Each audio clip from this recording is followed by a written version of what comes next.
சபரிமலை ஐயப்பன் கோயிலுக்கு இருமுடி கட்டிச் சென்ற குடியரசுத் தலைவர் திரௌபதி முர்மு 18ஆம் படி ஏறி ஐயப்பனை தரிசனம் செய்தார்.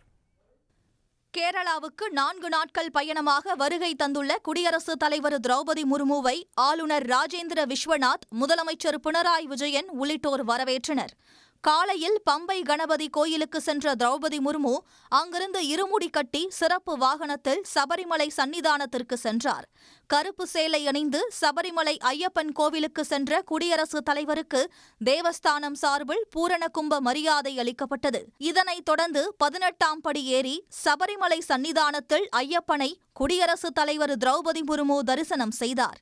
அப்போது சபரிமலை மேல் சாந்தி அருண்குமார் நம்பூதரி குடியரசுத் தலைவரிடம் இருமுடியை பெற்றுக் கொண்டார்.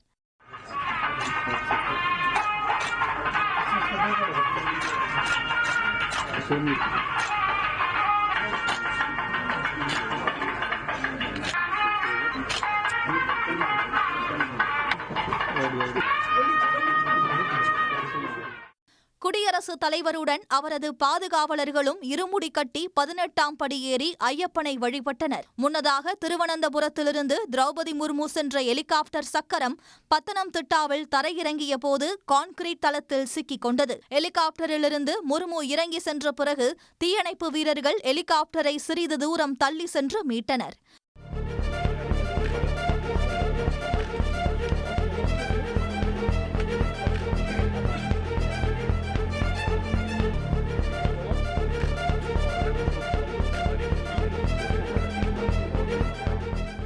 முன்னாள் குடியரசுத் தலைவர் வி கிரிக்கு பிறகு சபரிமலை சென்று 18ஆம் படி ஏறி வழிபட்ட 2வது குடியரசுத் தலைவர் திரௌபதி முர்மு என்பது குறிப்பிடத்தக்கது.